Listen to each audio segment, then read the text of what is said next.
Assalamualaikum warahmatullahi wabarakatuh. Berikut ini akan dijelaskan bagaimana cara membaca hasil pengukuran dengan menggunakan avometer analog. Ya, seperti kita ketahui bersama bahwa avometer analog itu ya analog maupun digital, bahwa avometer itu memiliki fungsi utama untuk melakukan pengujian atau pengukuran pada 3 buah besaran, yaitu arus, tegangan, dan hambatan. Nah, untuk melakukan pengukuran dan membaca hasil pengukuran dari 3 besaran itu, maka ada 3 bagian utama yang nanti harus kita perhatikan. Bagian yang pertama adalah bagian skala ukur ini, yang nantinya akan menunjukkan hasil pembacaan pada saat pengukuran. Kemudian bagian yang kedua adalah bagian ini, batas ukur yang akan ditentukan sebelum pengukuran dengan menggunakan bagian yang ketiga, yaitu range selector. Jadi untuk menentukannya nanti kita putar ini. Nah, 3 bagian ini yang nanti perlu diperhatikan ketika proses pengukuran. Nah, yang pertama, alat ukur ini ya sesuai namanya, avometer, untuk mengukur arus yang satuannya ampere, tegangan yang satuannya volt, dan hambatan yang satuannya ohm. Nah, di sini dari mulai skala ukur ya, untuk mengukur atau membaca hasil pengukuran arus dan tegangan, ini terdapat barisan ya pada skala ukur ini yang nolnya mulai dari kiri. Di sini ada 1, 2, 3 baris ya. Baris yang pertama adalah baris dengan batas pengukuran sampai 10. Baris yang kedua adalah baris dengan batas pengukuran sampai dengan 50. Dan batas yang ketiga dengan batas pengukurannya sampai 250. Nah, ini digunakan untuk pembacaan pada hasil pengukuran arus dan tegangan. Kemudian ada satu lagi yang nolnya mulai dari kanan. Nah, ini nanti akan digunakan untuk membaca hasil pengukuran pada hambatan. Jadi nolnya mulai dari kanan, kita membacanya dari kanan ke sini ya. Oke, kita mulai dari yang pertama adalah yang nolnya dari kiri. Ini untuk digunakan untuk mengukur arus dan tegangan. Nah, selanjutnya pada bagian batas ukur, di sini juga terdiri dari batas ukur yang pertama AC volt. Berarti ini untuk mengukur tegangan bolak-balik atau tegangan AC. Nah, batas ukurnya yang akan digunakan adalah ini. Ketika kita mengukur tegangan AC, maka batas ukur yang digunakan ini. Kemudian ada bagian yang sebelah kiri, ada DC volt, DCV. Berarti ini nanti batas ukur yang digunakan untuk mengukur tegangan DC.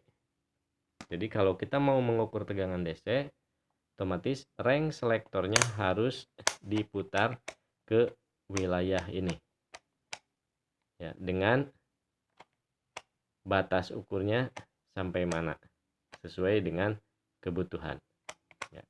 Kemudian bagian yang ketiga adalah untuk mengukur DCMA.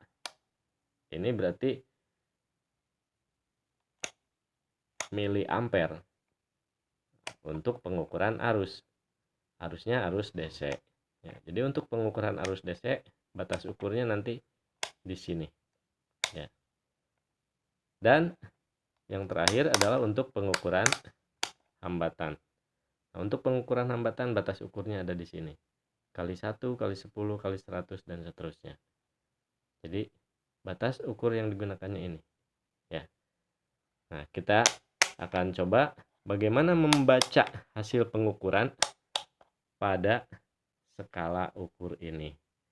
Nah, sebagai contoh, jika kita akan mengukur sebuah tegangan DC dan kita menentukan batas ukurnya di 50. Ya, di sini ring selektor diarahkan ke batas ukur DC volt 50. Maka yang nanti akan kita baca adalah batas ukur yang sampai 50. Berarti ini. Ya. Artinya baris yang kedua. Jadi nolnya ini 10, 20, 30, 40, 50. Ini sebagai contoh. Jadi kalau misalnya jarum hasil pengukuran menunjukkan pada posisi ini. Nah, misalnya jarum pada posisi ini. Maka ini nilainya adalah 10. Ya. Karena yang dibaca adalah ini yang tengah. 10 yang batas ukurnya sampai 50. Jadi kalau jarumnya di sini berarti ini 10. 10 apa? 10 volt DC. 10 volt DC. Ya, kita lihat batas ukurnya di sini, ya. Kemudian, nah, kalau misalnya jarum penunjuknya di sini. Nah, berarti ini berapa? 10. Ini kan 20 rangnya. Antara 10 dan 20 berarti oh ini ada 11, 12, 13, 14, 15, 16, 17, 18, 19, 20. Nah, kita harus tepat ya membaca ketika posisinya berada di hanya strip-strip ya yang tidak ada angkanya. Jadi ketika di sini oh ini berarti 15 volt DC. Kenapa 15 volt? Ya, lagi-lagi karena batas ukurnya kita berada di 50 ya. Jadi ring selektor menunjukkan batas ukur 50. Jadi yang ini yang dibaca. Ya, begitu juga dengan yang lain. Seandainya ring selektor diarahkan ke 10. Berarti batas ukurnya skala ukurnya yang dibaca adalah yang ini yang atas. Yang batasnya sampai 10. Karena ring selektor menunjukkan pada batas ukur 10. Ya. Dan begitu seterusnya. Ini juga sama. Kalau tadi ini 2, ini 4, berarti di tengah-tengah ini adalah 2, 3, 4 ya. Berarti nilai setiap stripnya ini 1, 2, 3, 4, 5, berarti 0,2. Berarti kan ini 2, ini 3. Berarti kalau strip ini berarti 2,2, 2,4, 2,6, 2,8 dan 3 dan seterusnya. Nah, ini berlaku untuk mengukur arus maupun tegangan baik AC maupun DC karena pembacaannya menggunakan skala ukur yang ini. Yang ini ya, yang batas ukurnya di sini ada 10, 50, 250. Jadi kalau 10, 50, 250 ya. Bagaimana kalau 2,5? Kalau 2,5 berarti kita posisikan ini 2,5 ya. Membacanya yang ini. Ya. Tinggal dikurangi nolnya 2 nanti. Gitu. Karena batas akhirnya adalah sampai 2,5. Berarti kalau jarumnya di sini berarti nilainya 2 gitu. Ya. Begitu juga kalau misalnya ini di 1000. Kalau di 1000 berarti yang dibacanya adalah 10. Nanti kita tinggal tambah saja hasilnya. Tambah 02. Jadi begitu untuk pengukuran arus maupun tegangan. Ya, ini tegangan juga sama. Di sini untuk AC 10, 50, 250. Ya. Untuk arus juga sama. 2,5, 25, 250. Berarti untuk arus hanya berlaku yang ini posisinya nanti. Ya, batas ukurnya. Tinggal kalau 2,5 nolnya kurangi 2, kalau 25 nolnya dikurangi 1, kalau 250 ya sesuai dengan ini nanti pembacaannya. Nah, jadi itu berlaku untuk pengukuran arus dan tegangan. Dan yang ketiga yaitu untuk mengukur hambatan. Nah, berbeda. Kalau untuk mengukur hambatan, ini mulainya kita dari sebelah kanan nolnya. Nah, untuk pengukuran hambatan ini harus dilakukan kalibrasi. Ya, proses melakukan kalibrasi sudah pernah dijelaskan di video sebelumnya. Ya. Jadi ketika kita akan mengukur hambatan, maka avometer harus dikalibrasi. Dan setiap perpindahan atau setiap perubahan range selector di batas ukur kali 1, misalnya pindah ke kali 10 atau ke kali 100, maka ini harus dikalibrasi. Jadi setiap ini berubah harus dikalibrasi sebelum mengukur. Ya. Nah, misalnya contoh, ini kali 10. Nah, ini kali 10 ya. Terus hambatan yang diukur itu jarumnya menunjukkan ke sini misalnya. Nah, jarum menunjukkan ke sini. Nah, dari sini. Nah, jarum menunjukkan ke sini di angka 2. Ya, menunjukkan di angka 2.